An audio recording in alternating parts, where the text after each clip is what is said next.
célula bacteriana, ¿no?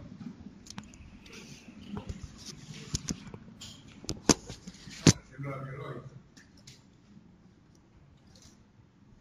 ¿Qué es la célula biológica? A ver, usted que se moría de risa, ¿no? ¿Qué es la célula biológica?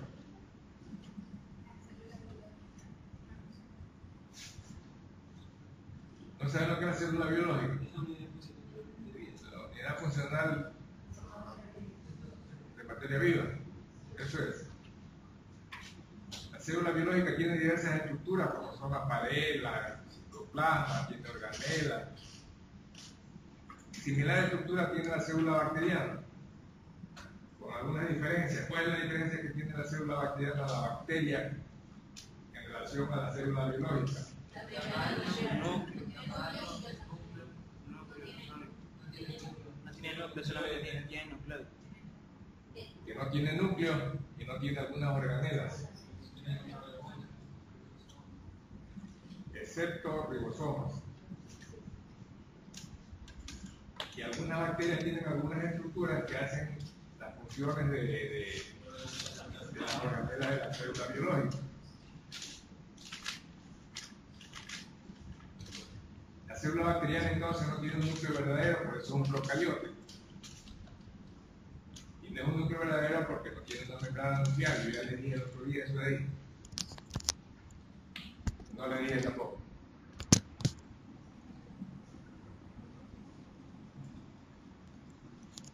Lo que tiene es ADN disperso en el citosol, o sea, en el citoplasma. Y ese ADN disperso es lo que se conoce con el nombre de genóforo o nucleoide. Les decía que entre las organelas que tiene la célula bacteriana están los ribosomas, pero tiene, a pesar de no tener, por ejemplo, mitocondrias, tiene estructuras que hacen las funciones de la mitocondria de la célula biológica. Por ejemplo, los gránulos metacromáticos en el género Corynebacterium. Los gránulos metacromáticos o gránulos de volutina son gránulos que sirven de fuente de reserva de energía cuando la bacteria se encuentra en un ambiente que no le proporciona la energía adecuada. Es capaz de tomar la energía de esa organela y consumirla. Esos son los gránulos metacromáticos o gránulos de volutina. Tiene los llamados cuerpos tilacoides o cromatóforos, que son propios de las bacterias que son fotosintéticas.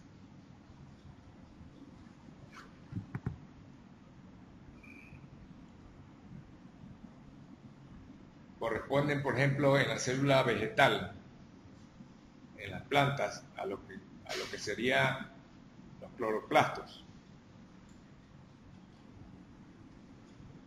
Las bacterias fotosintéticas que realizan fotosíntesis como lo hacen las células vegetales. Así es, ¿no?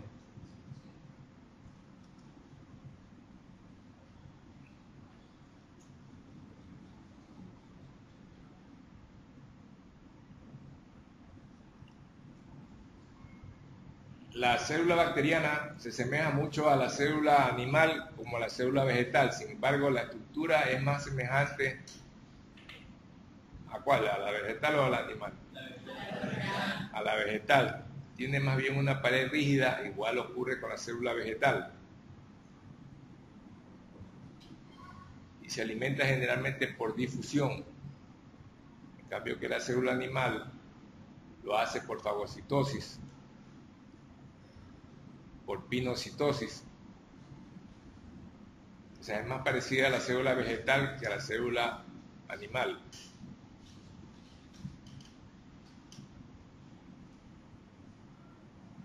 En cuanto a lo que es estructura de la célula bacteriana, la bacteria tiene diversas estructuras, como como son la pared celular,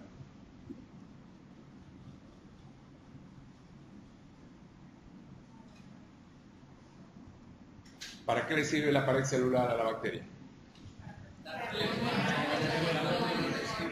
Le sirve para darle forma, de protección, le sirve para la coloración, o sea, para la tinción, le sirve para contener diversas sustancias como son algunos antígenos, entre las diversas funciones que tiene la pared celular. Ahora, la pared celular no es la misma en la bacteria que se denomina gram positiva de la bacteria que se denomina gram negativa. ¿A qué se refiere gram positivo o gram negativa?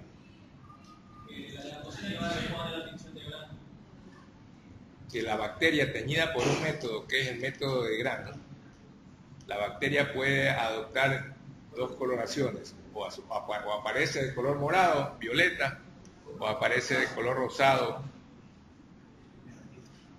por la safranina. Eso quiere decir que la tinción de Gram es una técnica de coloración que incluye 4 pasos. El primer paso es tener el frotis. Teniendo el frotis, el primer paso corresponde a cubrir el frotis. ¿Ustedes saben lo que es un frotis?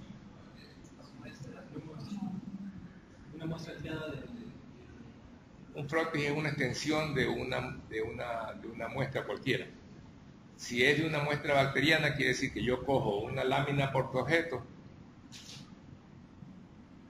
cojo con el asa de platino o con la aguja de platino, cojo una colonia bacteriana de un medio de cultivo o de una muestra cualquiera, la pongo en la lámina portaobjeto, le coloco una gota de solución salina, la mezclo, hago una suspensión.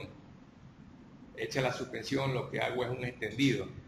Extiendo en la placa la muestra, la suspensión. Ese extendido lo seco al calor con el mechero o al ambiente. Una vez que está seco, yo lo puedo someter a diversos procesos de coloración o de tinción.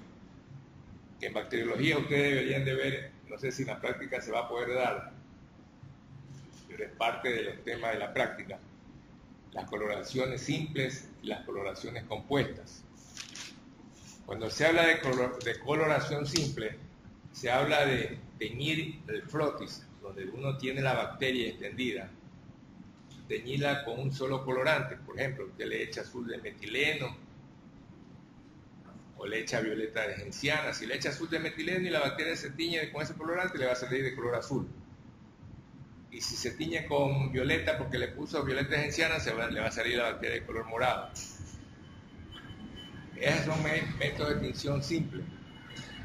Cuando uno hace métodos de tinción compuestos, son por ejemplo el método de Gram, en que ya no utiliza un solo colorante, sino que utiliza varios compuestos, entre estos 2 colorantes, alcohol y una sustancia que es un mordiente. Un mordiente que ayuda a fijar el violeta de genciana, que es el licor de Gram. Entonces, uno tiene el frotis, tiene el extendido, lo cubre el frotis. La técnica de Gram consiste en colocarle violeta de genciana 1 minuto, dejarlo 1 minuto cubierta el extendido con el violeta de genciana, después lavarlo en el chorro de agua, lavarlo, después echarle el licor de Gram, otro minuto, lavarlo, después echarle alcohol potable para decolorar el exceso de violeta genciana que haya cogido el frotis, porque si tiene demasiado colorante también el frotis no deja ver nada. Entonces él echa alcohol potable para decolorar, para sacar el exceso de colorante, lo lava y finalmente lo vuelve a cubrir el frotis con otro colorante que es la safranina, que es de color rosado. Entonces, la bacteria según este procedimiento le coge el color morado o el color rosado. ¿Por qué coge ese color? Porque eso depende de las características estructurales de la pared. No es lo mismo la pared de la bacteria gram positiva que la pared de la bacteria gram negativa. La pared de la bacteria gram positiva tiene un componente que solamente es propio de la bacteria, de la célula bacteriana. Y ese componente es lo que se conoce con el nombre de péptidoglucano.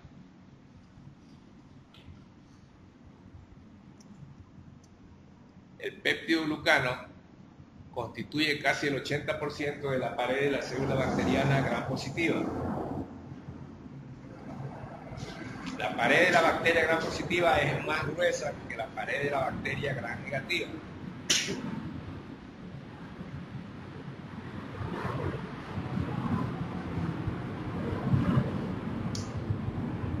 En la gram negativa,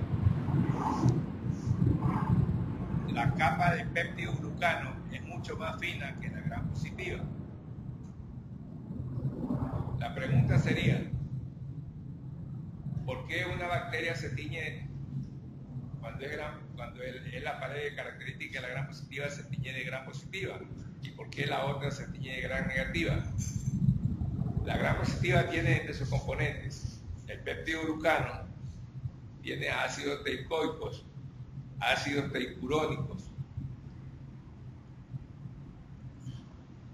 En cambio, la pared de la gram negativa tiene mayor cantidad de lípidos, o sea, de grasas.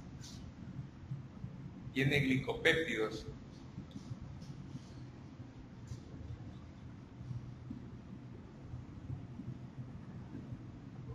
Lo que hace,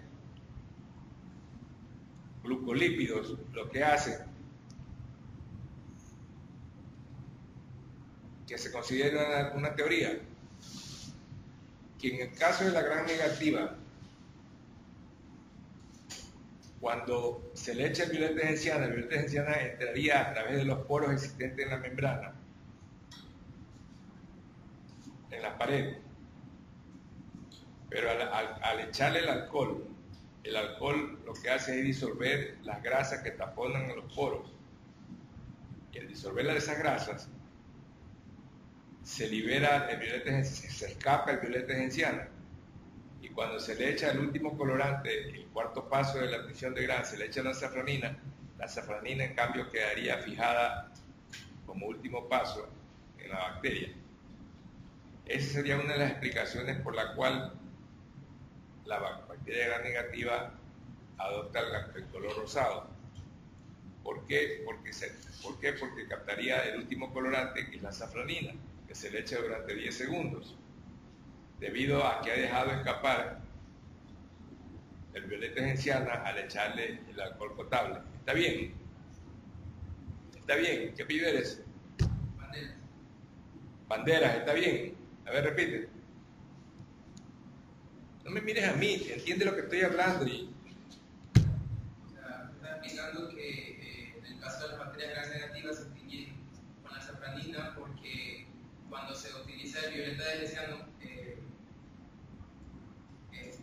los poros que tiene la pared celular, al utilizar el alcohol o el decolorante, eliminan los poros están no en la pared, están en la membrana, se conectan con la pared.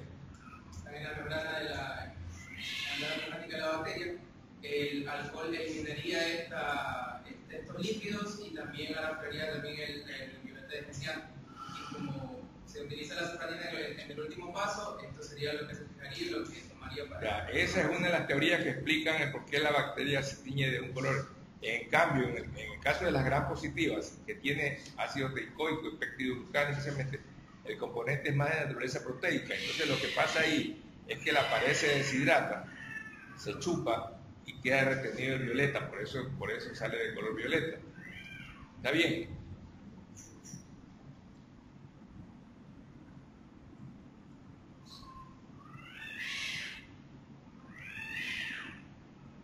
La pared de la bacteria ya les vimos para qué sirve, para qué le sirve. Ya. La pared de la bacteria, si yo someto una bacteria a la actividad de una sustancia como es un catalizador, una enzima, como por ejemplo la lisocima. La lisocima, que es una enzima que se encuentra en todos los líquidos corporales, se encuentra en las lágrimas, en la saliva. ¿Qué función tiene la lisocima? La lisozima es parte de la inmunidad natural del individuo. Cuando uno se echa un poco de saliva en el ojo, en realidad lo que está ayudando, igual que las lágrimas, que también tienen lisozima, y la lisozima lo que hace es destruir la bacteria. O sea, en otras palabras, tiene como una acción antiséptica.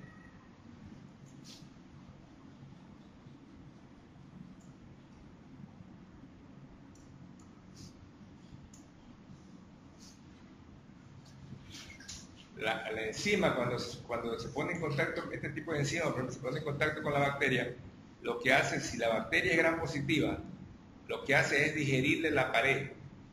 O sea, desnuda la bacteria y solamente queda el citosol, o sea, se pierde la pared y queda solamente el citoplasma. Eso se conoce con el nombre de protoplastos, en el caso de la bacteria gram positiva. En otras palabras, la bacteria gram positiva, en presencia de un antibiótico o de una enzima, es capaz de perder toda su pared. Y en ese caso la bacteria adopta el nombre de protoplasto. No ocurre lo mismo con la bacteria gram negativa. La bacteria gram negativa, al poner en contacto con esa enzima, no pierde toda la pared, sino que pierde fragmentos de la pared. Y algunos fragmentos quedan adheridos. Está bien, o sea, la pérdida es parcial. Y en ese caso la bacteria gram negativa se denomina esferoplastos. Quiere decir que si a mí me están hablando de esferoplastos, yo pienso que es una bacteria gram negativa. Y si me están hablando de protoplastos, me están hablando de una bacteria gram positiva. Y si me están hablando de las bacterias que pierden la pared por acción de un enzima o un antibiótico, me están hablando de las llamadas formas L bacterianas.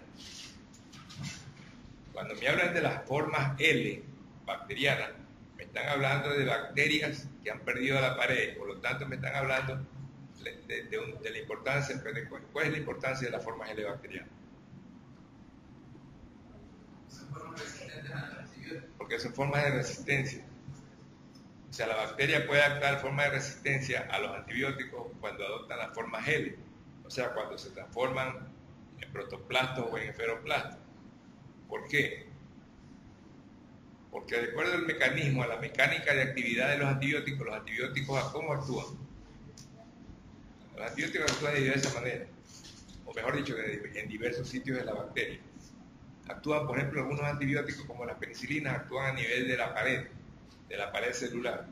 O sea, actúan alterando la síntesis de la pared. Si la bacteria no tiene pared, se supone que la lógica me dice que yo no puedo utilizar un antibiótico que actúa sobre la pared. ¿Por qué? Porque no le va a hacer nada, porque si la bacteria es una forma L, quiere decir que esa bacteria probablemente no tiene pared, o no la tiene bien estructurada.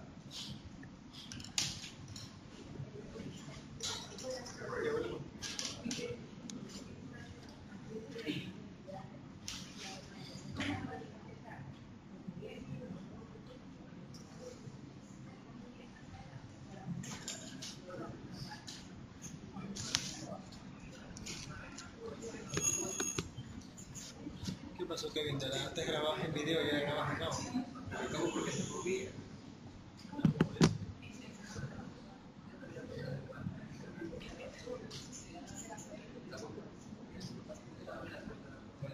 Y está viendo el video de los que echan todas las cosas que se pone imagen de cámara.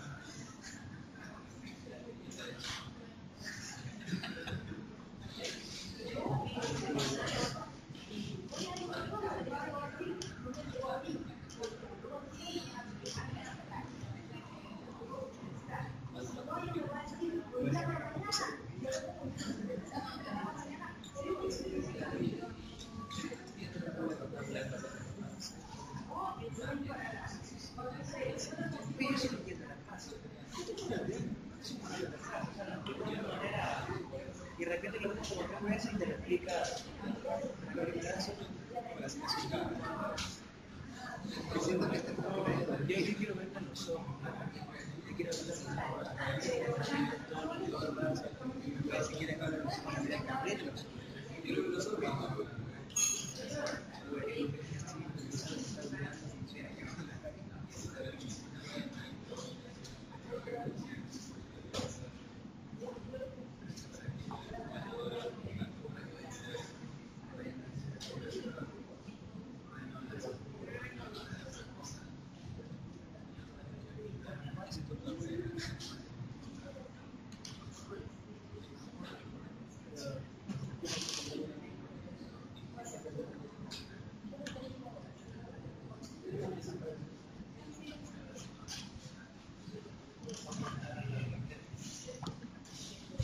ver qué le está diciendo.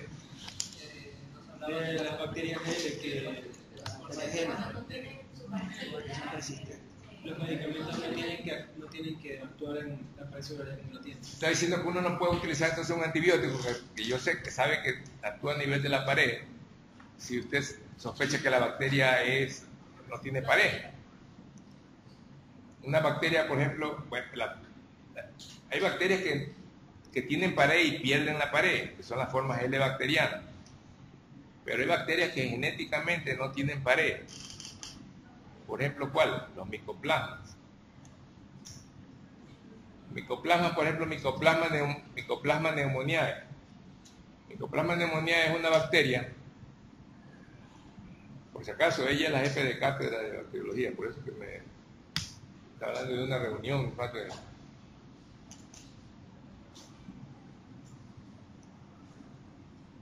Le decía, Mycoplasma pneumoniae es una bacteria que produce, entre las patologías que produce están la neumonía, lo que se llama la neumonía atípica primaria. Para que ya vayan más o menos escuchando lo que van a ver más adelante. Produce la neumonía atípica primaria. Si yo tengo un paciente con un cuadro neumónico y yo sospecho que ese cuadro es producido por un micoplasma, entonces la lógica me va a decir, y si yo he leído, yo he estudiado, me va a decir que yo no debería utilizar un antibiótico que actúa a nivel de la pared. ¿Por qué no voy a utilizar un antibiótico que actúa a nivel de la pared? Porque no le va a hacer nada, porque ese micoplasma no tiene pared. Así sería, ¿no? Entonces, para eso estudia la bacteriología, para eso estudia la farmacología en los antibióticos.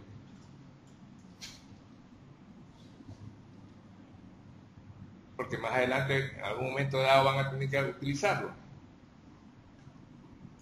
Y lo mismo ocurriría si yo sospecho que un antibiótico no funciona, a lo mejor porque la bacteria ha sufrido un cambio y ha perdido su pared y por eso se ha hecho resistente. Pero ya les digo, las formas L bacterianas están dadas por bacterias que tuvieron pared y la perdieron, en cambio que las otras bacterias, los micoplasmas, son bacterias que genéticamente no tienen pared. Porque las bacterias se pueden clasificar entre las que tienen pared, que son la mayoría, y las bacterias que no tienen pared. ¿Está bien?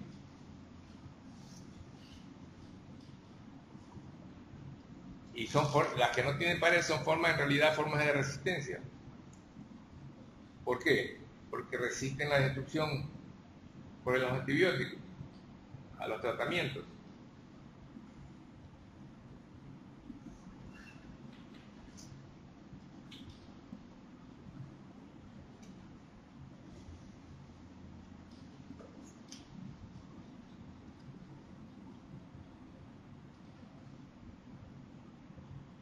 Esa es entonces la importancia de la pared. A nivel de la pared también se pueden contener diversos tipos de antígenos.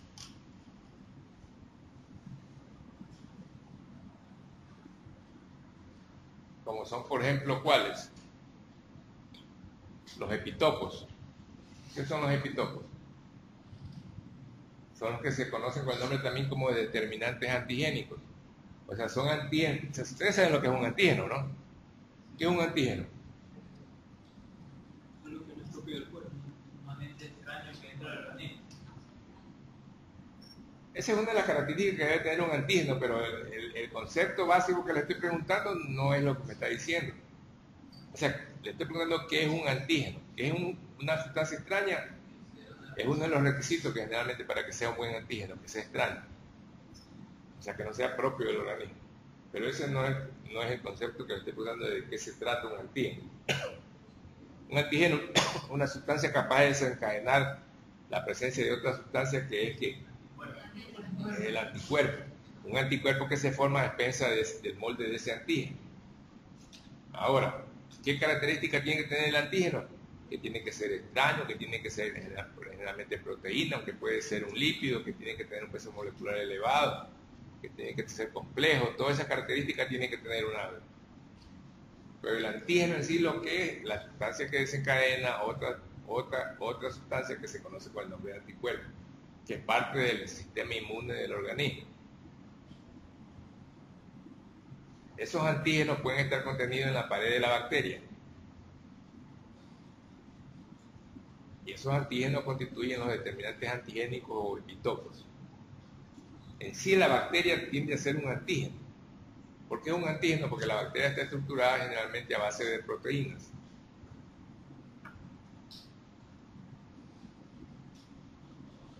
Como vamos a ver más adelante, las bacterias son capaces de desencadenar la producción de un anticuerpo.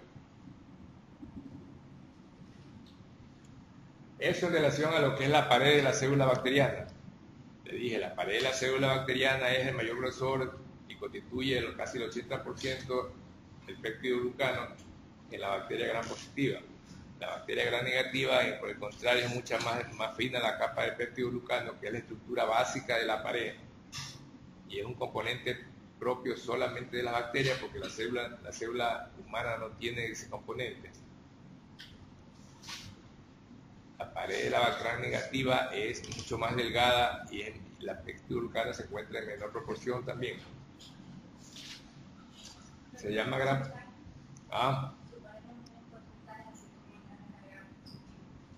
si es el 80% en la gram negativa es el 10%. De péptido glucano, ¿no?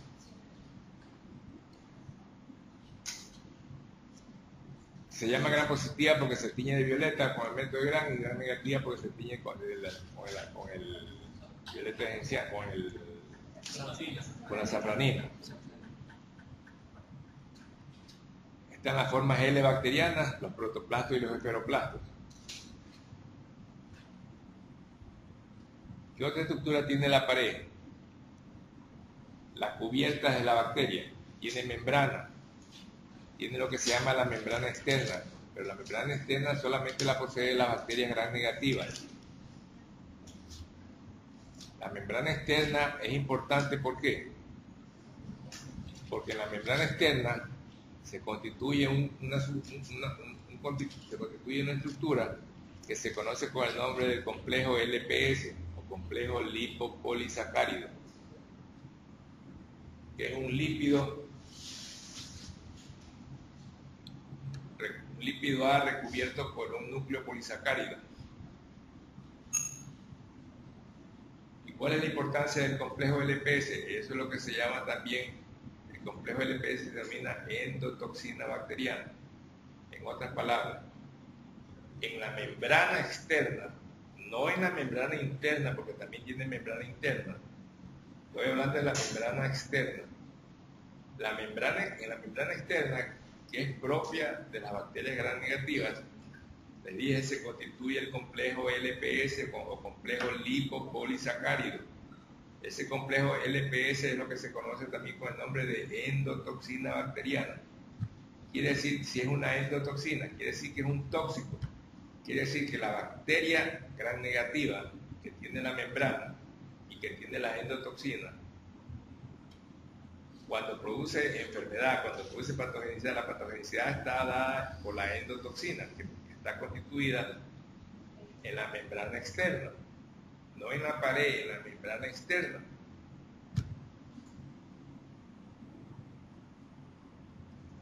La membrana externa está limitada por la cara externa de la membrana citoplásmica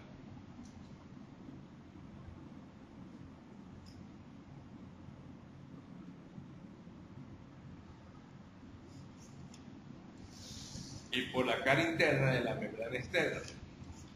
Así es, ¿no? La membrana externa limita un espacio que se conoce con el nombre de espacio periplásmico, que tiene estos límites que les acabo de decir. La membrana externa de la membrana citoplásmica o membrana interna, y la membrana interna de la membrana externa. Esos son los límites del espacio periplásmico. ¿Qué importancia tiene el espacio periplásmico? Ahí se constituyen diversas enzimas, vacuolas, proteínas, lípidos, entre otros componentes. dentro de la membrana, esa es la importancia de la membrana interna, que posee la endotoxina. La importancia de la membrana interna de la bacteria gram negativa es que en ella se constituye la endotoxina bacteriana, que es la causante de la sepsis por gram negativos. ¿Está bien?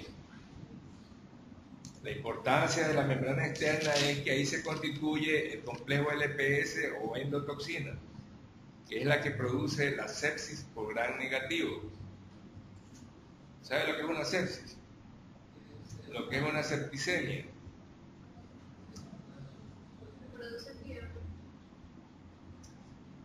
¿Qué es lo que produce fiebre? No.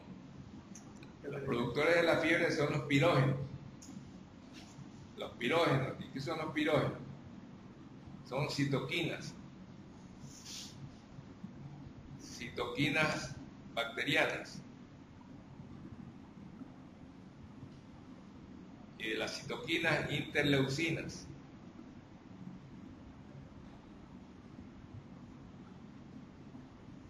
Esos son inmunomoduladores que son producidos por diversas células.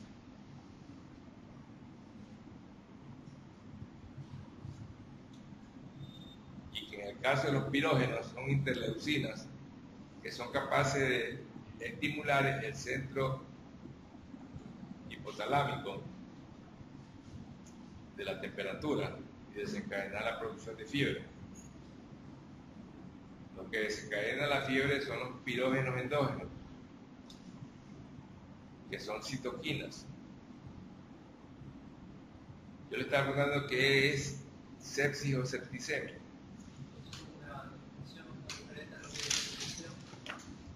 ¿Qué bacteriemia?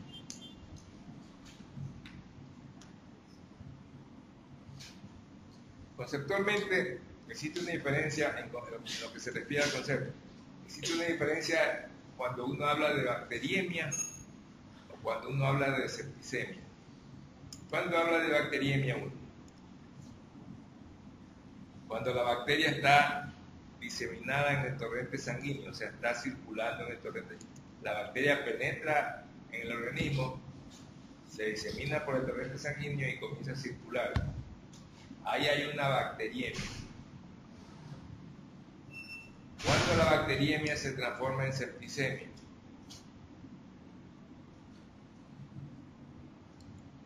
Se transforma en septicemia cuando esa bacteria que está diseminada ya no circula en el torrente sanguíneo, sino que va y se implanta en diversos órganos. Se implanta en el hígado, en los ganglios, y ahí comienza a proliferar y a producir síntomas del sitio, generalmente del sitio donde están alojadas, donde está afectando.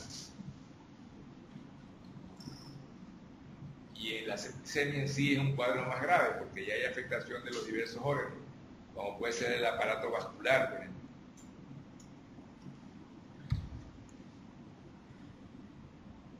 Esa es la diferencia entre bacteriemia y septicemia. Bacteriemia cuando está la bacteria circulando, pero ya cuando la bacteria se implanta en los órganos es una septicemia, una sepsis.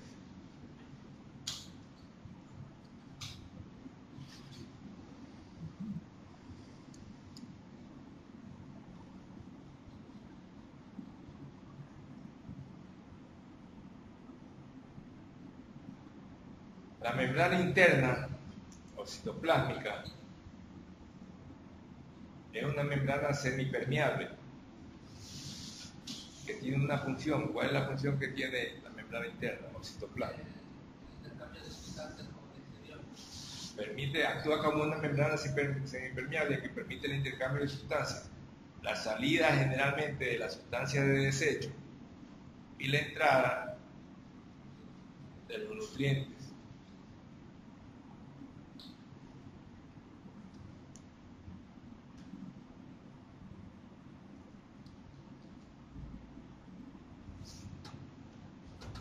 La membrana también tiene otras funciones, ¿como cuáles?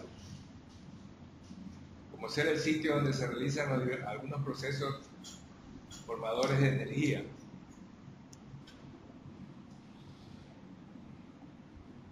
fenómenos oxidativos.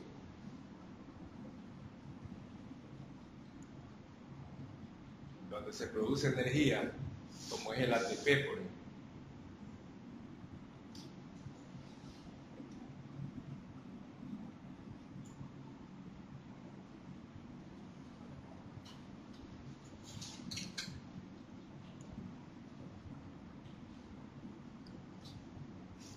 La membrana citoplásmica rodea una estructura que es el citosol o citoplasma.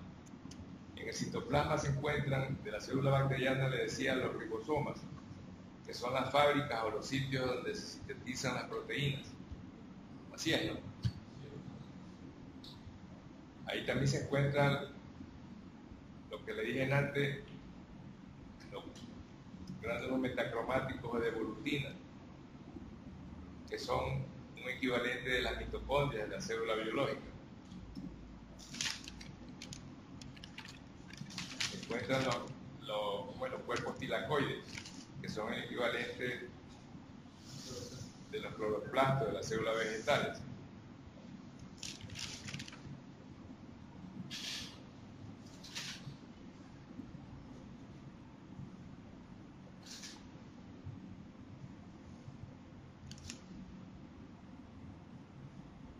En el citoplasma también se encuentran algunas vacuolas.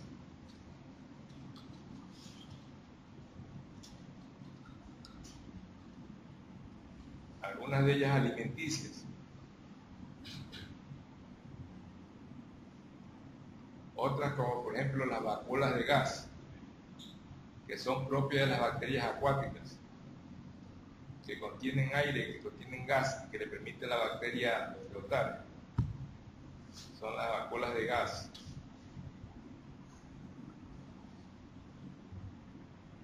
Ahí tiene vacuolas de lípidos.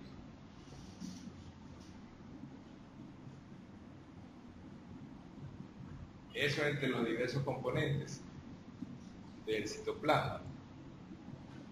En el citoplasma se encuentra, ya les dije, disperso el ADN, que no tiene membrana nuclear, por eso, eso se llama, se conoce con el nombre de enóforo o nucleoide.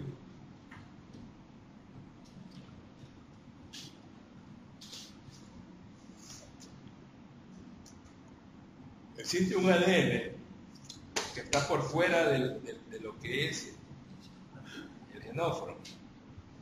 Ese ADN que se encuentra por fuera del cromosoma bacteriano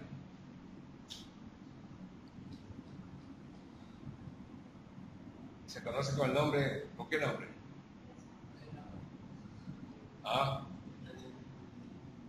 Se conoce con el nombre de plásmido. ¿Saben lo que es un plásmido? ¿Se han escuchado? Deberían de conocerlo, porque eso se habla acá en algunas materias, no solamente en biología. Son cuerpos circulares de ADN. Pero ¿cuál es la importancia del plásmido? Van a dar lo que es una ventaja selectiva de uno o de varios compuestos medicamentos. A ver, repíteme qué es lo que me quisiste decir. Se va Medio esotérico lo que dijiste, a ver. Confieren lo que es una resistencia a uno o varios compuestos. Se van a conferir lo que es una resistencia a la bacteria. Los plásmidos son importantes porque son formas de transmisión de resistencia de la bacteria. Así como vimos en antes que las formas L son formas de resistencia, los plásmidos son estructuras genéticas que pueden transmitirse de una bacteria a otra, con una característica que son capaces de ir llevando códigos genéticos de resistencia. O sea, si yo soy una bacteria y tengo en mi estructura un plásmido de resistencia, un plásmido que se llama plásmido L, que es, por ejemplo, el que me hace resistente a la penicilina. Ese plásmido es capaz de salir de mi estructura y pasarse a una bacteria que no tiene el plásmido y llevarle la resistencia. Si yo, como célula, yo soy una célula bacteriana resistente porque tengo el plásmido de resistencia, al ese plásmido trasladarse a otra célula que no la posee, la hace una célula plásmido R también, o sea, la hace resistente. De ahí la importancia de los plásmidos. Generalmente, la mayor parte de la resistencia a los antibióticos depende de ese mecanismo, de la transmisión de un plásmido de resistencia. No todas las bacterias. Ah, Entonces podríamos decir que las bacterias se dividen en unas que tienen plásmido y otras que no. Claro, algunas tienen el plásmido y ese plásmido es resistente, de resistencia. Otras no la poseen, pero cuando se une una bacteria que se dice positiva, plásmido positiva, a una que es plásmido negativa, generalmente la transforma a la plásmido negativa, la transforma en plásmido positivo, o sea, la hace resistente. Ese es probablemente uno de los mecanismos más importantes de transmisión de resistencia. ¿Qué pasa cuando a mí me administran antibióticos o usted administra antibióticos de una mala forma, o sea, sin seguir unas normas? Por ejemplo, le da la dosis, una dosis no adecuada, dosis muy baja, por ejemplo. Le da un tiempo muy corto, un tiempo que le da un antibiótico cuando no debería dar antibiótico. El proceso es, por ejemplo, de tipo viral y usted le da un antibiótico que actúa sobre las bacterias. Y así que ese antibiótico no le va a hacer nada al virus, a menos que se trate de un antibiótico antiviral. Si usted no sigue todas esas normas y da un antibiótico cuando no debería darlo, por ejemplo, en una gripe, ¿tiene para qué dar antibiótico? Porque la gripe no es producida por un virus, no es producida por una bacteria, sino por un virus. Pues usted lo que está haciendo es predisponer a las bacterias que están ahí a hacerse resistentes. Y las hace resistentes, si usted le da antibiótico, las hace resistentes al antibiótico que les está dando. Y ese antibiótico, esa bacteria resistente, lo que hace es adquirir ese plásmido R de resistencia, que después se difunde de una bacteria a otra. La bacteria se muere, estalla, se liberan los plásmidos y van a invadir todas las células que encuentran por delante. Llega un momento que la célula, una bacteria se hace resistente a ese antibiótico y ya no le sirve para nada. ¿Por qué? Por culpa de ustedes, por culpa de todos, por haber administrado mal un antibiótico cuando no era de hacerlo de esa forma.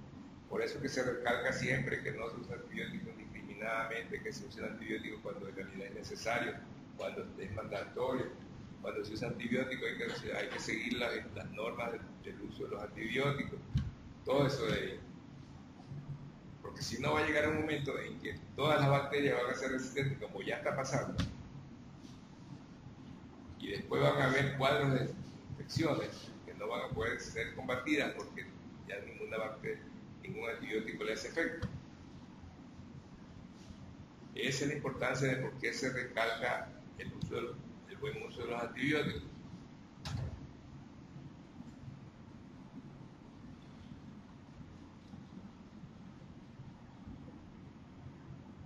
El ADN que está por fuera del cromosoma bacteriano, o sea, de las estructuras de ADN,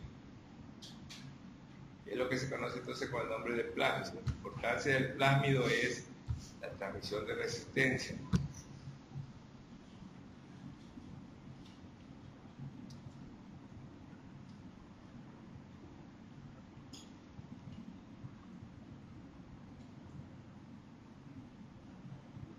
Hay unos mecanismos que se conocen con el nombre de mecanismo de recambio genético bacteriano. Si yo hablo de mecanismos de recambio genético bacteriano, ¿de qué estoy hablando? De cómo se intercambian características genéticas de una bacteria con otra bacteria. De eso se trata. Uno de los mecanismos de recambio genético bacteriano es, por ejemplo, lo que se llama la conjugación. ¿Qué es la conjugación? Es el intercambio genético bacteriano que se realiza a través del plásmido. Quiere decir que si se trata de un plásmido de resistencia, lo transmite resistencia. Hay plásmidos que se denominan sexuales. Está relacionado con que la cepa bacteriana sea positiva, sea macho o sea hembra. Los otros son los plásmidos R, que son los plásmidos de resistencia. Los otros son los plásmidos de beta-lactamasa. ¿Qué son los plásmidos de beta-lactamasa? Aquellos que le otorgan a la bacteria que la adquiere la capacidad de producir una enzima, que es la enzima beta-lactamasa. La beta-lactamasa es una enzima que característicamente daña un anillo químico, que es el anillo beta-lactámico de la penicilina. Cuando esa enzima corta el anillo se inactiva. En otras palabras, la bacteria se hace resistente a la penicilina. ¿Por qué se hace resistente a la penicilina? Porque si la bacteria adquiere la capacidad de producir beta-lactamasa, el anillo químico beta-lactámico de la penicilina es fácilmente cortado, inactivado y no le hace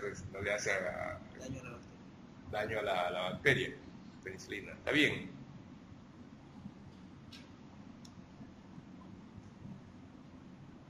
La otra forma de mecanismo de recambio genético, fíjese que en esa parte una bacteria le otorga a la otra bacteria resistencia, hay intercambio genético. La otra forma de intercambio genético bacteriano es lo que se llama la transducción. La transducción. ¿Qué es la transducción? La transducción es la transmisión de un virus genético que se conoce con el nombre de bacteriófago.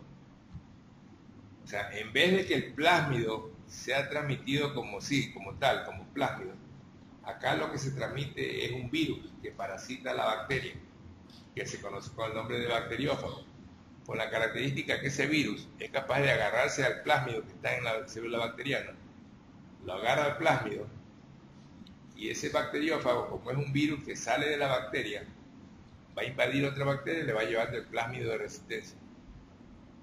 No ocurre como en la conjugación.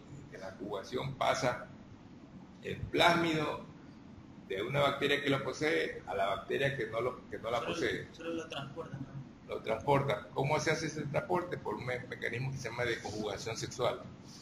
O sea, existe la teoría de que las bacterias tienen pelos sexuales. Los pelos sexuales, ahora vamos a ver que los pelos sexuales se encuentran en menor cantidad que los pelos comunes. Pero esos pelos sexuales tienen una característica, que es que son capaces de unirse el pelo sexual de una bacteria con la de la otra bacteria y servir de puente para que por ahí se pase el plásmido. El plásmido en el fenómeno llamado conjugación, pero en el fenómeno llamado transducción, ese está mediado por bacteriófagos, por virus bacteriano. Ese virus puede transmitirse de una bacteria que lo posee a una bacteria que no la posee, con una característica, que ese virus puede agarrarse de un plásmido de resistencia y llevarlo incorporado hacia la célula que va a invadir y le transmite la resistencia del plásmido. Está bien, pero eso no se hace por el mecanismo de la conjugación. O sea, no existe el contacto de transmisión sexual, que vendría a ser el contacto de los pilisexuales. ¿Está bien? Doctor, ¿esa transmisión solo es entre bacterias de la misma especie, del mismo tipo, o también puede ser diferente? Diferentes bacterias, o sea, la cuestión es que se agarra la resistencia, y una bacteria que puede ser de otro tipo puede en cualquier momento comenzar un cuadro de resistencia. O no sé, cuando me dices de diversos tipos, ¿a qué tipo te estás refiriendo? O sea, que una bacteria que tiene una resistencia, no sé, o sea, bacterias del mismo tipo, o sea, que tiene, o sea, una bacteria tiene una resistencia y las de ese tipo se va transmitiendo la resistencia por ese tipo, o también puede enviarse a otro tipo de... No te entiendo lo que me estás diciendo. O sea, por ejemplo, si tenemos una gran positiva y una gran negativa, el hecho de que la pared celular sea más gruesa que la otra no influye en que pueda haber transporte por conjugación sexual. Generalmente la transmisión por plásmido se hace a nivel de las bacterias gram negativas. Lo que no quita que podría darse por de una gram positiva a una gram negativa, o de una gram negativa a una gram positiva. Sí se puede. ¿Ah? Se puede abrir esa. Claro que puede haber. Ahora no sé si eso es lo que tú estabas preguntando, porque él sacó eso de ahí de confusión.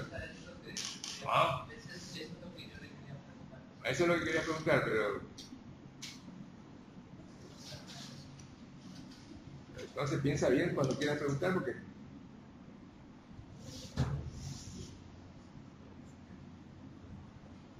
O sea, tú estás diciendo que es por lo general se da en las bacterias gram positivas.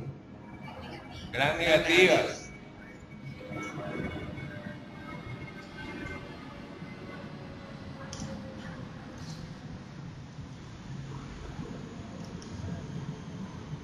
Ese es el mecanismo de la transducción, el mecanismo de recambio genético que se da por el virus bacteriano llamado bacteriófago. La conjugación se da por medio de los plásmidos y por medio de un mecanismo de transmisión sexual, los pelos sexuales. El otro mecanismo es el que se conoce con el nombre de transformación. O sea, está la conjugación, la transducción y la transformación. Son los mecanismos de recambio genético. Eso viene más adelante, pero ya de una vez ya les hablo de eso. La transformación es la transmisión de una característica genética de una bacteria a otra. Pero ahí no median ni los virus bacterianos, los bacteriófagos, ni tampoco los plásmidos. Eso es lo que se llama la transmisión del ADN desnudo, o sea, directamente de una célula bacteriana sale el ADN genético y le va llevando las características genéticas a la otra bacteria que adquiere ese ADN. Eso explica lo que correspondía a la transformación y que se dio en el experimento de Griffith. ¿Se acuerdan lo que es el experimento de Griffith? El experimento de Griffith de los neumococos. El neumococo es letal para el ratón, o sea, el neumococo lo mata al ratón. Y Griffith lo que hizo fue, cogió neumococos virulentos y eran positivos, o sea, por eso eran virulentos, con neumococos negativos y eran avirulentos. Inoculó los dos tipos de neumococos al ratón y el ratón se murió. Aislaron de la sangre, hicieron un cultivo y aislaron de la sangre solamente neumococos positivos, o sea, neumococos virulentos. La pregunta es, ¿qué pasó con los neumococos negativos, los avirulentos? Quiere decir que hubo un mecanismo por el cual los neumococos virulentos transmitieron su actividad genética a los avirulentos y los hicieron a todos virulentos. Por eso se encontró solamente los neumococos virulentos letales, positivos. ¿Está bien? ¿Está claro? A ver, ¿qué apellido es que está ahí? ¿Qué apellido es usted? Sí. Macías. García. ¿García qué? Habían dos García, ¿no? García Salas. A ver, repite. ¿Qué fue lo que dijo? Estaba hablando del mecanismo de la prevención de los virus. Mecanismo de transmisión de los virus. ¿Eso dijiste? ¿De acuerdo? ¿En quién estarás pensando? Yo estaba hablando de eso. Mecanismo de los virus. A ver, habla del mecanismo de los virus que estás hablando. Repite lo que estás hablando. Bueno, sinceramente no escuché muy bien lo que estaba hablando. Ah, el problema es que no me escuchaste. ¿Por qué? ¿Porque yo hablo muy bajo o porque tú eres sordo? No le estaba prestando mucha atención. Ah, eso es diferente. Te recomiendo que prestes atención porque si no te vas a quedar de año. A ver, ¿qué le está diciendo? Transformación, hablaba del experimento de Griffith. Me estaba diciendo que el mecanismo de Griffith es la transmisión del neumococo por medio del ADN desnudo. O sea, el experimento de Griffith de la muerte del ratón ante la presencia del neumococo letal se explicaba porque se transmitía la parte viral, la estructura viral del neumococo patógeno al no patógeno. Por eso salían todos los neumococos patógenos.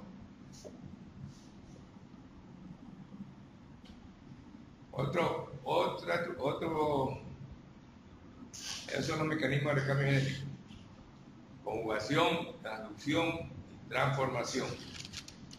En los dos participan dos células, la una que posee algo y la otra que no lo posee. Por eso es un mecanismo de recambio. Pero hay un mecanismo que se llama la mutación. ¿Qué es la mutación?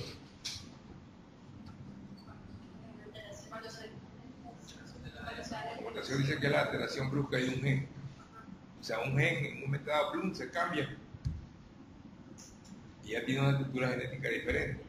Quiere decir que si codifica una función, codifica otra función que no la tenía porque se mutó. Así es.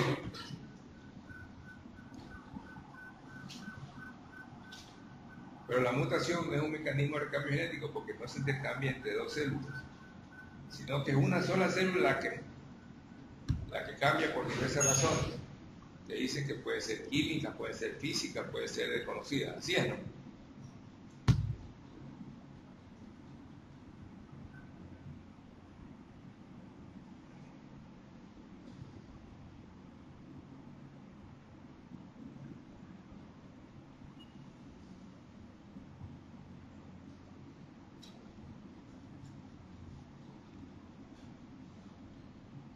Esos plásmidos se encuentran por afuera del cromosoma bacteriano. Generalmente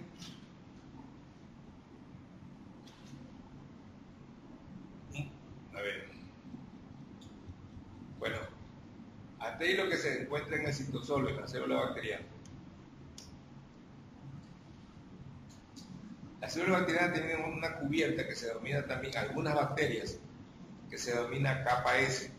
O sea, además de la membrana citoplásmica, de la membrana externa, en el caso de la gram negativo, hay una capa más externa que se denomina capa S, que no se conoce bien cuál es la función, probablemente sea interferir entre la actividad de la fagocitosis, que está mediada por los anticuerpos. Ustedes saben que los anticuerpos, uno de los anticuerpos se conoce con el nombre de opsoninas. ¿Han escuchado? ¿Qué es una opsonina? Una opsonina es un anticuerpo que es capaz de debilitar al antígeno para que éste sea fagocitado. Entonces, cuando existe la capa S, se supone que interfiere la unión del anticuerpo, interfiere la unión del anticuerpo con la célula para que vengan los fagocitos y la destruyan. La opsonina es un anticuerpo que debilita el antígeno. Si esto es un antígeno y se rodea de opsoninas, lo que hace es debilitar este antígeno para que vengan la inmunidad celular, que son las células fagocíticas, y lo encuentren débil y lo fagociten. Porque ustedes saben que en la inmunidad existe una interacción. No es que la inmunidad humoral, ¿saben lo que es la inmunidad humoral, no? ¿Qué es la inmunidad humoral? La inmunidad humoral es la que está mediada por anticuerpos, por complemento. En cambio, ¿qué es la inmunidad celular? La inmunidad celular es la que está mediada por células. Está mediada por los linfocitos, linfocitos T, por los polimorfos nucleares, que son los granulocitos. Así es. Está mediada por los macrófagos o fagocitos. Pero no quiere decir que las células actúan por su lado y los anticuerpos por su lado. En este caso yo le estoy demostrando que los anticuerpos interactúan con las células. Pero en este caso el anticuerpo lo que hace es la función de opsonina, que quiere decir que debilita el antígeno para que venga la célula, el fagocito, y la digiera, la fagocite, a la célula, al antígeno, al patógeno. ¿Está bien?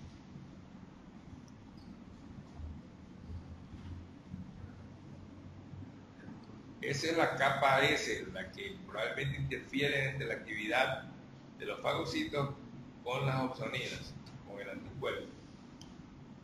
Porque no deja que el anticuerpo, que la opsonina se fije en el antígeno, en la bacteria.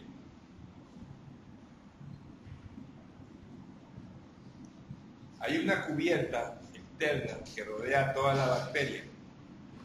Y esa cubierta es lo que se conoce con el nombre de cápsula. ¿Para qué le sirve la cápsula a la bacteria? ¿Ah?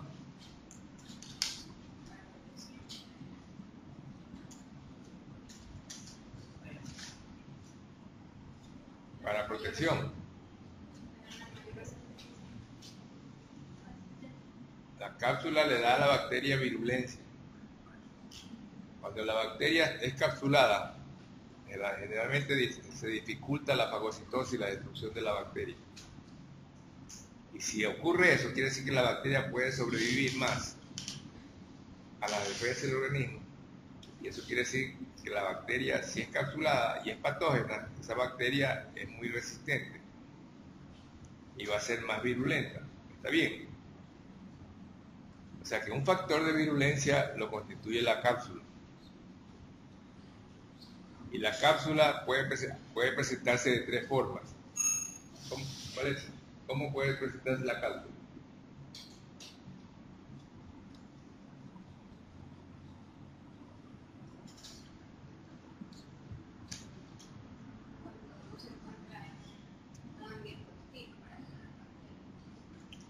¿Cómo? Cuando la bacteria no se encuentra en un ambiente hostil, lo que hace es encapsularse hasta que ya... Una cosa es la espora, otra cosa es la cápsula. La cápsula puede presentarse en forma de un moco, en cuyo caso la cápsula se denomina mucoide. O sea, se rodea de una estructura semejante a moco que le permita adherirse. Ya ese hecho que le permita la adhesión es una forma de virulencia, porque eso quiere decir que la hace más difícil de barrerla, de eliminar la bacteria. Cuando presenta esta cápsula de tipo de moco, cuando es mucoide. Puede presentar una cápsula bien estructurada, o sea, como una cubierta en el exterior, que dificulta la fagocitosis. En ese caso se denomina cápsula. Pero puede ser que la estructura que rodea tenga un aspecto o una estructura de tipo enmarañado, o sea, como una serie de fibras que se entrelazan alrededor de la bacteria. ¿Ah? ¿Qué? Glucocálix. Y en ese caso, la cápsula se conoce con el nombre de glicocálix. Glicocálix. Algunos dicen glucocálix también, pero en ese caso se denomina glucocálix. En las tres formas, tanto mucoide como cápsula y como glicocálix, las tres son formas de virulencia bacteriana. Si ustedes a la cápsula que puede tener la bacteria, generalmente la cápsula es ¿de qué estructura? ¿De qué naturaleza?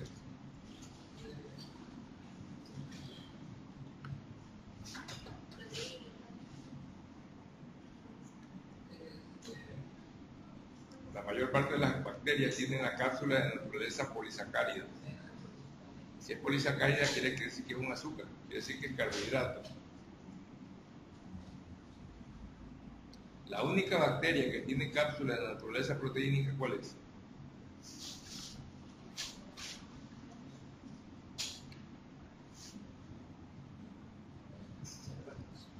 el bacilo del anthrax, el bacilo anthracis. Ya les hablé de eso. ¿No les hablé? No, si ustedes, para ustedes, nada, cuando yo les he hablado y eso va para examen, en este caso. Así digan que no he hablado. Yo lo único que les digo que eso es obligación de ustedes haber estudiado.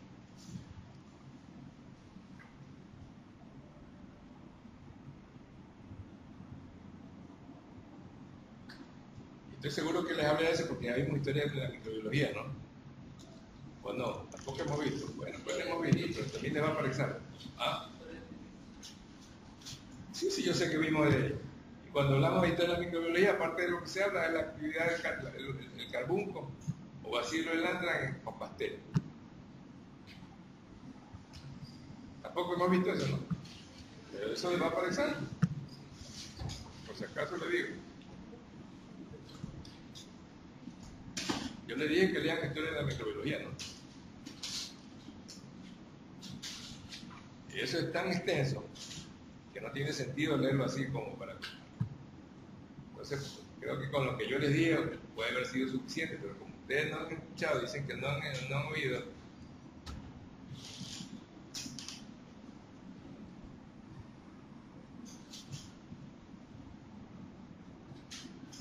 ¿qué se le atribuye históricamente a Kohler y Milstein? Kohler y Milstein. ¿Por qué ganaron ellos el premio Nobel? Eso se ve en la historia de la microbiología. Ustedes nos preguntaron cuántos libros querían que les dé. Yo le di como 7 libros, ¿no? ¿Cuántos libros van leyendo? 2. También.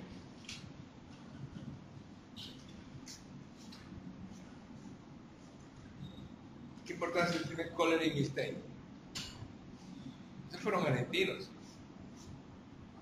Fueron ganadores del premio Nobel.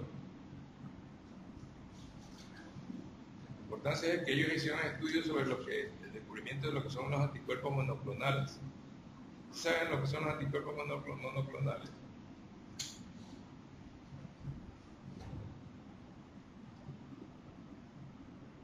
Los anticuerpos monoclonales en el estudio y diagnóstico de laboratorio en bacteriología son importantes porque no dan evitan lo que se llaman las reacciones cruzadas. Cuando un antígeno es inespecífico, o mejor dicho, cuando un anticuerpo es inespecífico,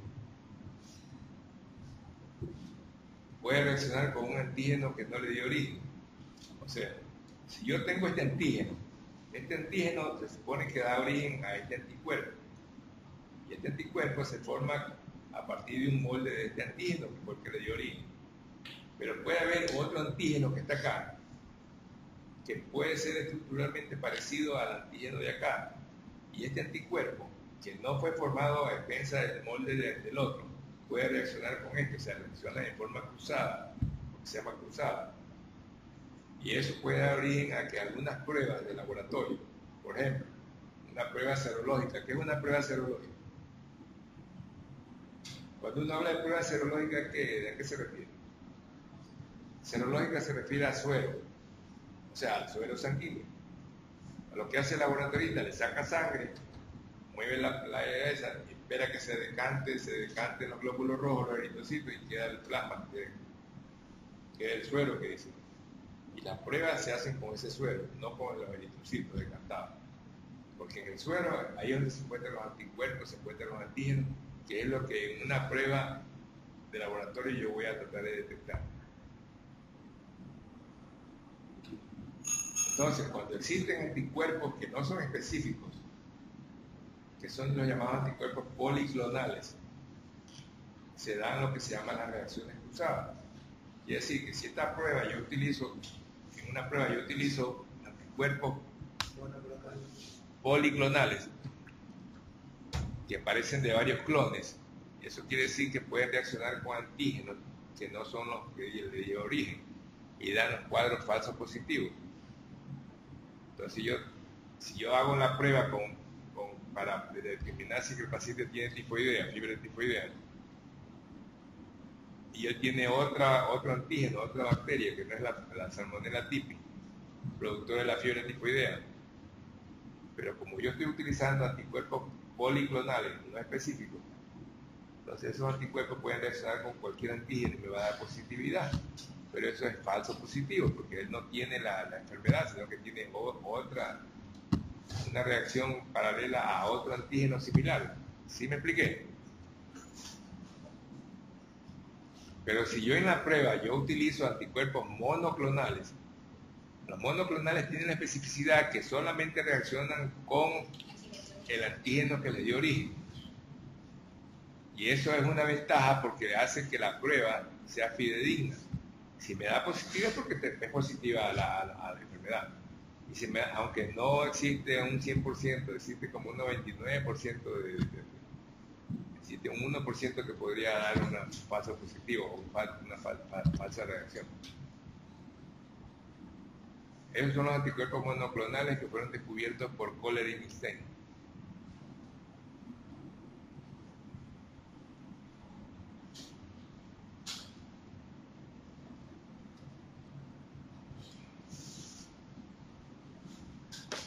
¿Qué va?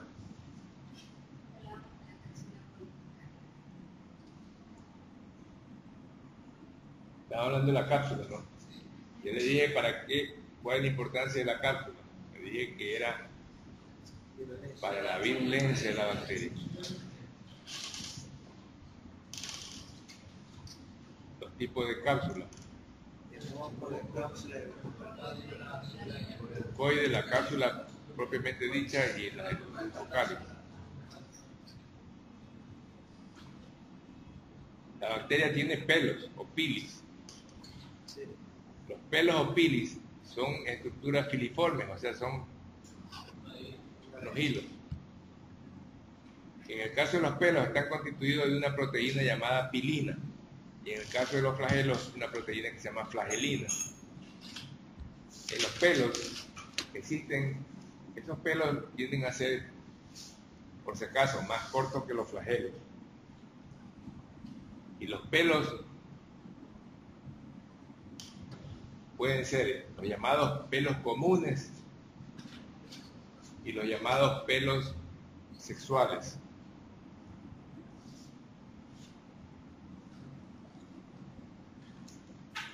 Los pelos comunes son los que le permiten ¿para qué le sirve la bacteria de los pelos?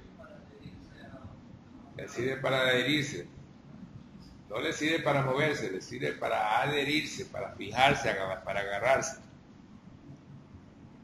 Quiere decir que una bacteria que tiene cápsula y que tiene pelos es una bacteria muy virulenta.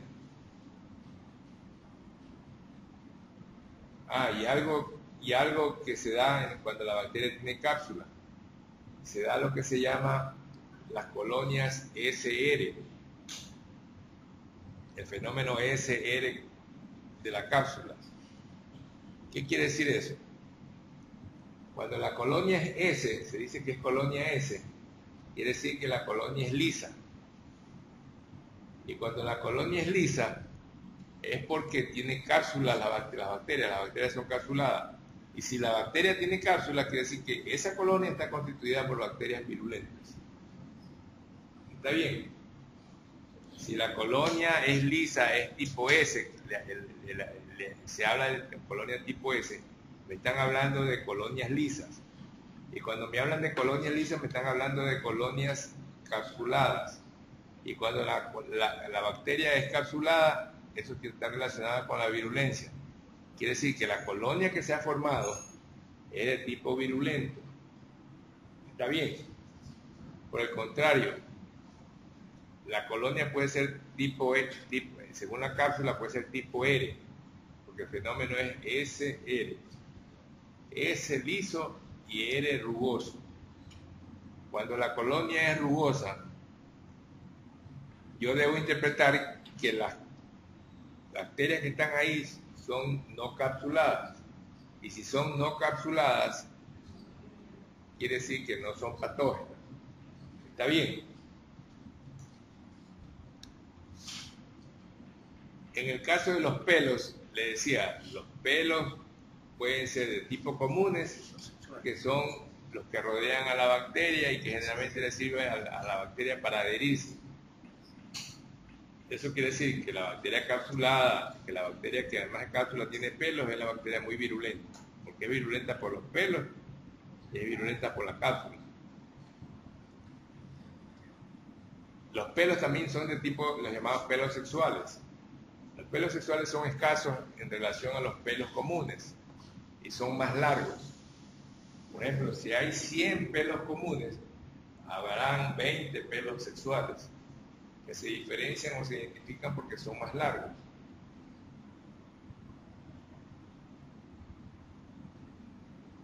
Los pelos sexuales son los que intervienen en la conjugación, cuando se hace el puente ese de un pelo con otro, de la célula dadora con la célula receptora.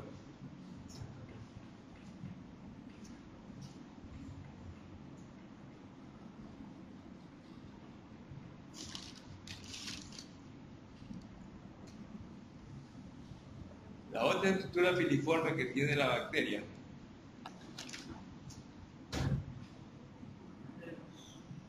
son los flagelos. Decía que los flagelos son estructuras filiformes que son de mayor tamaño de los pelos, aún que los pelos sexuales.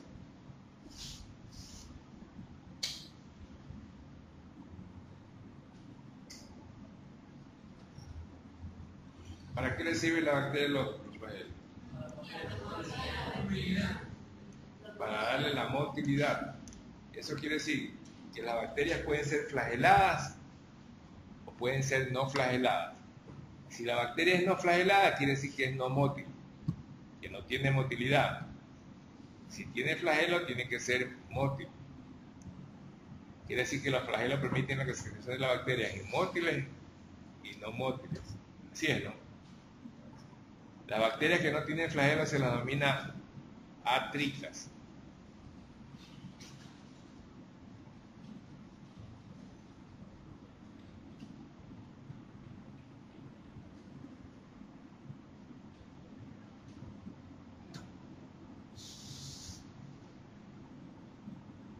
Las bacterias pueden ser atricas, o sea, sin flagelos, o puede ser que tenga un mechón de flagelos. En ese caso se denomina lofotricas.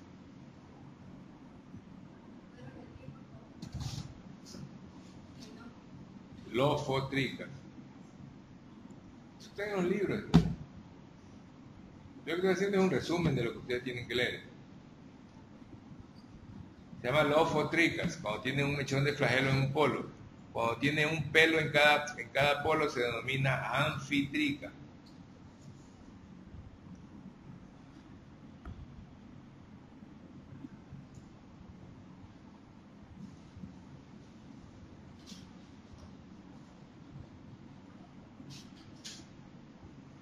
Y cuando tiene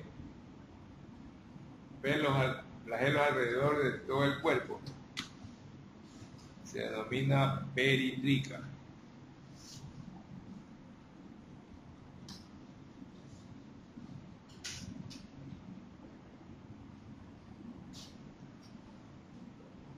Entonces hay atricas, lofotricas, anfitricas, peritricas.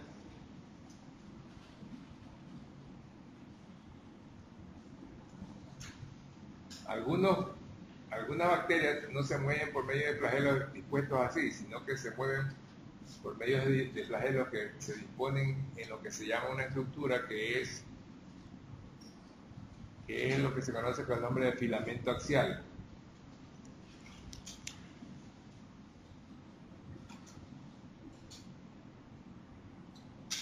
Se conoce con el nombre de filamento axial. ¿Qué es el filamento axial?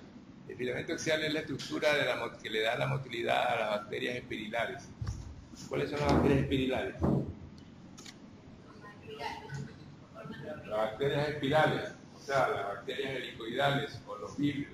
Las bacterias, según la forma, yo le dije que podría ser en forma de helicoidal, en forma de tirabuzón. Esas son las espiroquetas. Por ejemplo, la espiroqueta pálida, el treponema pálido. La agente etiológica de qué? ¿Cuál es el agente etiológico? ¿Etiología de qué es el treponema pálido? O el piroqueta pálido.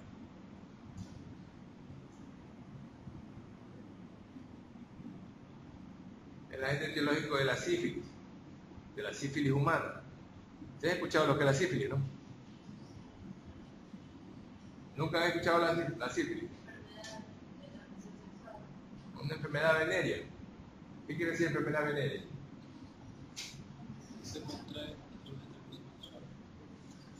Enfermedad que se contrae a través del contacto sexual.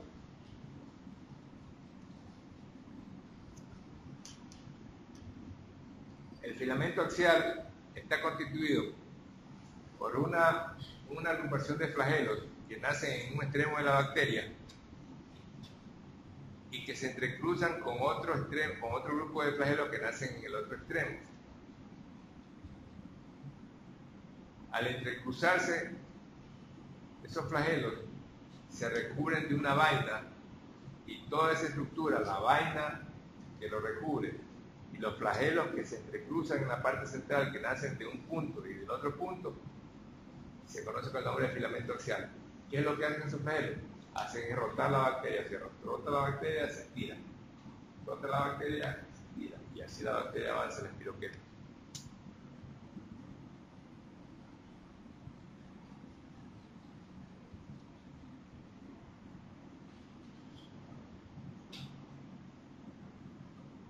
¿Qué más?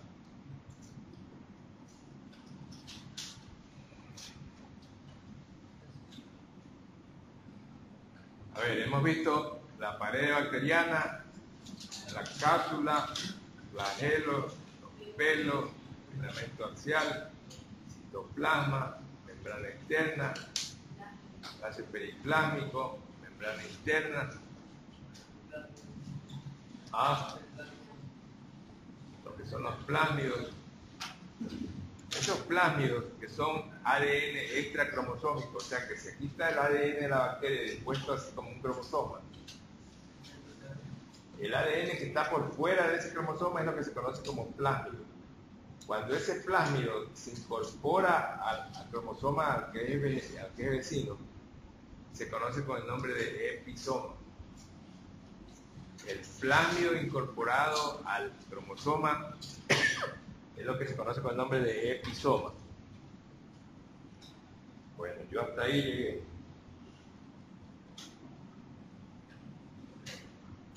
En la próxima clase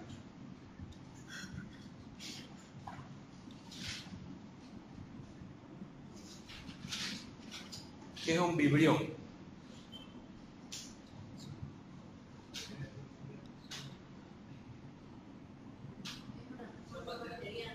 Las bacterias espirales, las espiras, cuando tiene varias espiras, o sea, varias vueltas, esa bacteria espiral se llama espiroqueta. Y entre las espiroquetas están, por ejemplo, el treponema. ¿Está bien? Pero si la bacteria espiral tiene una sola espira, o sea, tiene forma de una coma, esa bacteria se denomina vibrio. Y es el caso del vibrio coma o vibrio cholera, o el agente etiológico del cólera. Quiere decir que el vibrio coma es una espiroqueta, es una bacteria espiral, pero que tiene una sola espira. Por eso se llama, tiene solamente así la forma de una coma. Por eso se llama vibrio coma, o también le llaman vibrio cholera.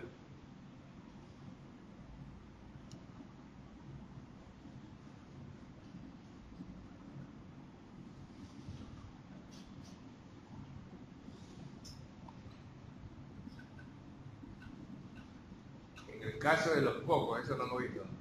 En el caso de los cocos yo ya les dije que eran bacterias que tienen los dos diámetros iguales, tanto el transversal como el perpendicular, por eso se llaman cocos, son esféricos. Los cocos, según cómo se disponen, puede ser diplococo cuando se ponen de 2 en 2. pueden ser tetradas cuando se disponen en número de 4. Hay, por ejemplo, la Gaskia tetrágena, que es una bacteria que tiene 4 cocos, puestos en 4 cocos. Están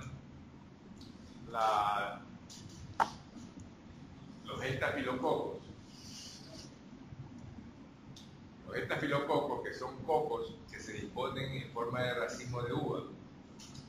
Eso quiere decir que usted ve los cocos así, igualitos como racimo de uva, dispuestos así, varios cocos, algunos cocos. En cambio, que cuando el coco se dispone en cadenas, o sea, así, en hileras, sí, se denomina estreptococo. Entonces, diplococo, tetradas, estafilococo, estreptococo. O también se denominan las denominadas sarcinas. Las sarcinas, cuando se disponen en número en forma de cubo, en número más o menos de 8 cocos.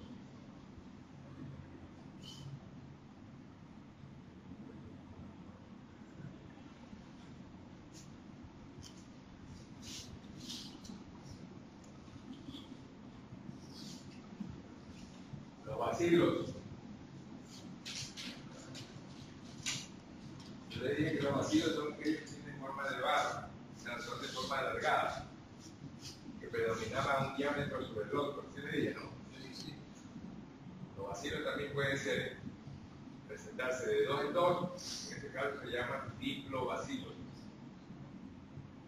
O pueden disponerse en cadenas, y en este caso se llaman streptobacilos.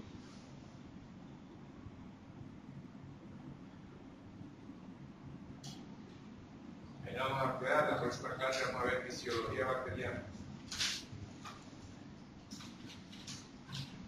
Fisiología bacteriana, vamos a ver los requerimientos nutritivos de la bacteria. Vamos a ver los requerimientos de gases, requerimientos de temperatura, de pH, de humedad, o sea, todo lo que es fisiología bacteriana. ¿Está bien? Ya. ¿Alguna pregunta? ¿Cuándo tenemos lección? Ya. Solamente te va a tomar lección y media. Acuérdate que te va a tomar. ¿Cuándo? Pero no te va a tomar lo que tienen que venir leyendo. Vas a venir leyendo fisiología. No hablas sobre fisiología bacteriana ya. ¿Para qué hables? Fisiología bacteriana. ¿Qué más quiere hablar? El otro Jiménez para que lo ayude también. Una pregunta. A ver. Ya, cuando hablamos de lo que es el mecanismo de traducción, cuando se lleva... Yo no estoy hablando de traducción. Traducción habla de lo que es la síntesis de la proteína.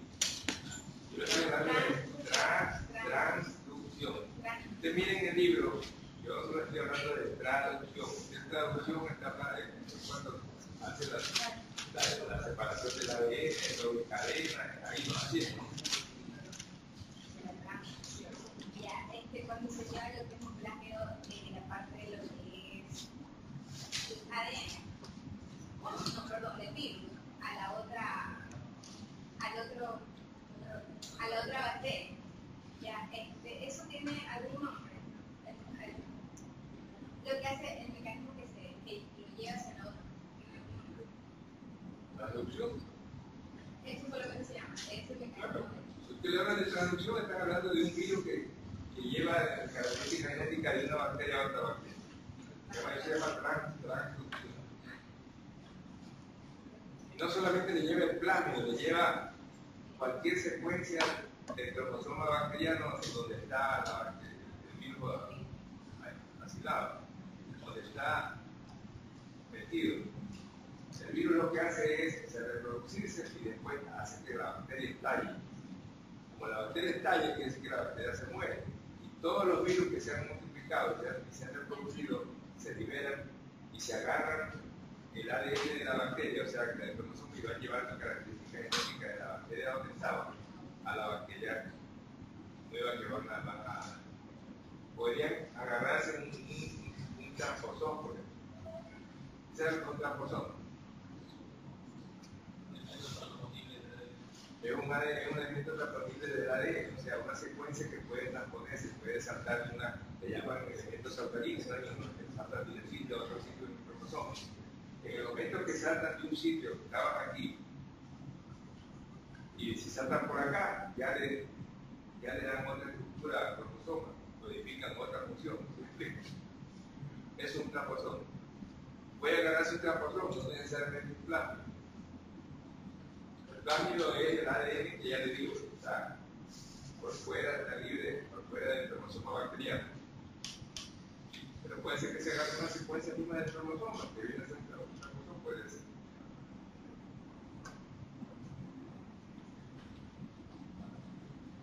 ¿Qué más? Bueno, ya. La próxima clase con ustedes, ¿cuánto es? Lunes. El lunes a esta hora mismo. Sí. 7 a 9.